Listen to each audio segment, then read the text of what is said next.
ಸುವಾರ್ತೆ 15ನೇ ಅಧ್ಯಾಯದಲ್ಲಿ ನೋಡುವಾಗ ಇನ್ನೂ ಆತನು ಹೇಳಿದ್ದೇನೆಂದರೆ, ಒಬ್ಬ ಮನುಷ್ಯನಿಗೆ 2 ಮಕ್ಕಳಿದ್ರು. ಅವರಲ್ಲಿ ಕಿರಿಯವನು ತಂದೆಗೆ, ಅಪ್ಪ, ಆಸ್ತಿಯಲ್ಲಿ ನನಗೆ ಬರತಕ್ಕ ಪಾಲನೆ ಕೊಡು ಎಂದು ಕೇಳಿಕೊಂಡು ತಂದೆಯು ಬದುಕನ್ನು ಅವರಿಗೆ ಹಂಚಿಕೊಟ್ಟನು ಎಂಬುದಾಗಿ ನೋಡ್ತಾ ಇದ್ದೇವೆ.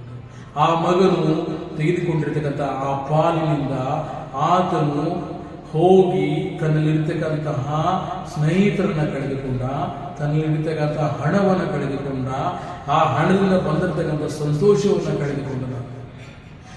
ಆತನಲ್ಲಿರ್ತಕ್ಕಂತಹ ಆ ಒಂದು ಫ್ರೆಂಡ್ಸ್ ಸರ್ಕಲ್ ಅನ್ನ ಎಲ್ಲವೂ ಅವನ ಹತ್ರ ಯಾವುದೇ ಆಪ್ಷನ್ಗಳನ್ನಿಲ್ಲದೆ 18ನೇ ವಚನದಲ್ಲಿ ನೋಡುವಾಗ, ನಾನು ಎದ್ದು ನನ್ನ ತಂದೆಯ ಬಳಿಗೆ ಹೋಗಿ ಅವನಿಗೆ, ಅಪ್ಪ, ಪರಲೋಕಕ್ಕೆ ವಿರುದ್ಧವಾಗಿಯೂ ನಿನ್ನ ಮುಂದೆಯೂ ನಾನು ಪಾಪ ಮಾಡಿದ್ದೇನೆ, ಇನ್ನು ನಾನು ನಿನ್ನ ಮಗನೆನಿಸಿಕೊಳ್ಳುವುದಕ್ಕೆ ಯೋಗ್ಯನಲ್ಲ, ನನ್ನನ್ನು ನಿನ್ನ ಕೂಲಿ ಆಳುಗಳಲ್ಲಿ ಒಬ್ಬನಂತೆ ಮಾಡು ಎಂದು ಹೇಳುವೆ.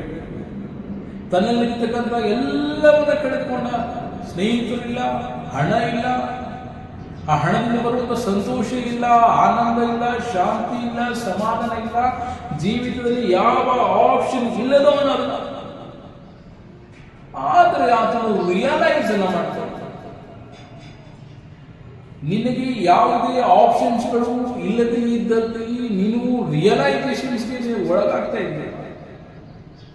ಅಯ್ಯೋ, ನಾನು ದೇವರ ಸನ್ನಿಧಾನದಲ್ಲಿ ಹೋದ್ರೆ ನನಗೆ ಸಿಗುತ್ತೆ ಎಂಬ ಒಂದು ರಿಯಲೈಸೇಷನ್ ಬರ್ತಾ ಇದೆ. 18ನೇ ವಚನದಲ್ಲಿ ನೋಡುವಾಗ, ನಾನು ಎದ್ದು ನನ್ನ ತಂದೆಯ ಬಳಿಗೆ ಹೋಗುತ್ತೇನೆ, ನನ್ನ ತಂದೆಯ ಬಳಿಗೆ ಹೋಗಿ ಅವನಿಗೆ, ಅಪ್ಪ, ಪರಲೋಕಕ್ಕೆ ವಿರುದ್ಧವಾಗಿಯೂ ನಿನ್ನ ಮುಂದೆಯೂ ಪಾಪ ಮಾಡಿದ್ದೇನೆ ಎಂಬುದಾಗಿ ಒಪ್ಪುತ್ತೇನೆ. ಹೀಗೆ ಅಯ್ಯೋ, ನನಗೆ ಯಾವ ಆಪ್ಷನ್ಸ್ಗಳಿಲ್ಲ, ನಾನು ಎಲ್ಲವನ್ನ ಕಳೆದುಕೊಂಡಿದ್ದೇನೆ ಎಂಬುದಾಗಿ. ನೀನು ನಿನ್ನ ಜೀವಿತದಲ್ಲಿ ಎಲ್ಲವನ್ನ ಕಳೆದುಕೊಂಡಾಗ ನೀನು ರಿಯಲೈಸೇಷನ್ ಆಗಿ ನೀನು ಆತನ ಪಾದದಲ್ಲಿ ಬರ್ತಾ ಇದ್ದಾನೆ. ಬಾ ಸ್ವಾಮಿ, ಎಲ್ಲವನ್ನ ಕಳೆದುಕೊಂಡಿದ್ದೇನೆ, ನನ್ನ ಜೀವಿತದಲ್ಲಿ ಯಾವ ಆಪ್ಷನ್ಸ್ಗಳಿಲ್ಲ, ನೀನೇ ನನಗೆ ಎಲ್ಲ. ನೀನು ಪಶ್ಚಾತ್ತಾಪ ಹೃದಯದಿಂದ ನಿನ್ನ ಪಾಪಗಳನ್ನು ಒಪ್ಪಿಕೊಳ್ಳುವಂತಹ ಮಗಳಾಗಿದ್ದಲ್ಲಿ ದೇವರು ನಿನಗೆ ಆತನ ಆಶೀರ್ವದಿಸುತ್ತಿದ್ದಾನೆ. ಬಾ, ನೀನು ನಿರ್ಧಾರ ಮಾಡಬೇಕಾಗ, ನಾನು ತಂದೆಯವರಿಗೆ ಹೋಗುತ್ತೇನೆ ಎಂಬುದಾಗಿ ಯಾವ ರೀತಿಯಲ್ಲಿ ಆತನು ನಿರ್ಧರಿಸಿದನೋ, ನೀನು ಸಹ ನಾನು ದೇವರ ಸನ್ನಿಧಾನದಲ್ಲಿ ಇಂದಿನಿಂದ, ಈ ವರ್ಷದಲ್ಲಿ, ಈ ದಿನದಲ್ಲಿ, ಈ ವಾರದಲ್ಲಿ ಅಂತಲ್ಲ, ಈ ಕ್ಷಣದಲ್ಲಿ, ಇವಾಗಿನಿಂದಲೇ ನಾನು ನಿನ್ನ ಸನ್ನಿಧಾನದಲ್ಲಿ ಬರುತ್ತೇನೆ ಎಂಬುದಾಗಿ ನಿರ್ಧಾರವನ್ನು ಮಾಡಬೇಕು.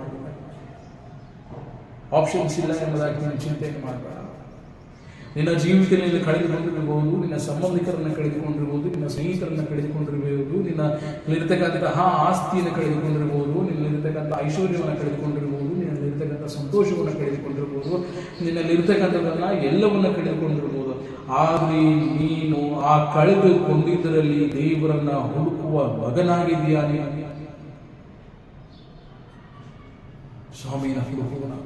ಸ್ವಾಮಿ, ನಾನು ಎಲ್ಲವನ್ನ ಕಳೆದುಕೊಂಡಿದ್ದೇನೆ, ಎಲ್ಲವನ್ನ ಕಳೆದುಕೊಂಡು ನಿನ್ನ ಪಾದದಲ್ಲಿ ಬಂದಿದ್ದೇನೆ ಎಂಬುದಾಗಿ ನಿನ್ನ ಪ್ರಾರ್ಥನೆಯನ್ನು ಮಾಡುವಾಗ ದೇವರು ನಿನ್ನನ್ನು ಆತನ ಮೇಲಕ್ಕೆ ಎತ್ತಿದ್ದಾನೆ. ದೇವರು ನಿನ್ನನ್ನು ತಿರುಗಿ ರಿಸ್ಟೋರ್ ಮಾಡ್ತಿದ್ದಾನೆ. ಬಾ ಆತನ ಪಾದದಲ್ಲಿ. ಸ್ವಾಮಿ, ನನ್ನಡೆ ಕ್ಷಮಿಸು, ನಾನು ಮಾಡಿದಂಥ ಪಾಪಗಳಿಗಾಗಿ, ನಾನು ಮಾಡಿದಂಥ ತಪ್ಪುಗಳಿಗಾಗಿ ಇಷ್ಟು ದಿನವರೆಗೆ ನಾನು ಮಾಡ್ತಾ ಬಂದಿದ್ದೇನೆ ದೇವ.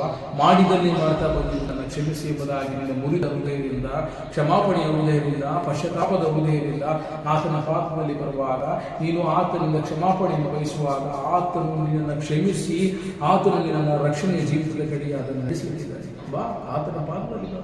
ಸಾಕು ಇಷ್ಟು ದಿವಸ ನೀನು ಮಾಡಿದ್ದಾನೆ, ಸಾಕು ಇಷ್ಟು ದಿವಸ ನೀನು ಓಡಾಡಿದ್ರು, ಸಾಕು ಇಷ್ಟು ದಿವಸ ನೀನು ನಿನ್ನ ಸ್ನೇಹಿತರೊಂದಿಗೆ, ನಿನ್ನ ಹಣದೊಂದಿಗೆ ನೀನು ಆನಂದ ಪಟ್ಟಿದ್ದು ಸಾಕು. ದೇವರು ನಿನ್ನ ಕರಿತಾ ಇದ್ದಾನೆ. ದೇವರು ನಿನಗಾಗಿ ಯಾವ ರೀತಿಯಲ್ಲಿ ತಂದೆಯು ಆತನ ವೇಟ್ ಮಾಡ್ತಾ ಇದ್ದಾನೋ ಅದೇ ರೀತಿಯಲ್ಲಿ ದೇವರು ಸಹ ನಿನಗಾಗಿ ವೇಟ್ ಮಾಡ್ತಾ ಇದ್ದಾನೆ. ನನ್ನ ಮಗನು ಬರ್ತಾ ಇದ್ದಾನೆ.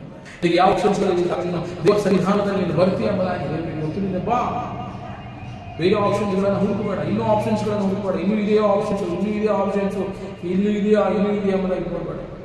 ದೇವರ ಸನ್ನಿಧಾನದಲ್ಲಿ ಪ್ರಾರ್ಥನೆ ಮಾಡು. ದೇವರು ನೀನು ಕಳೆದುಕೊಂಡಿರ್ತಕ್ಕಂಥ ಎಲ್ಲವನ್ನ ಆತನ ಅನುಗ್ರಹಿಸಿದ್ದಾನೆ. ಬಾ ಆತನ ಪಾದದಲ್ಲಿ.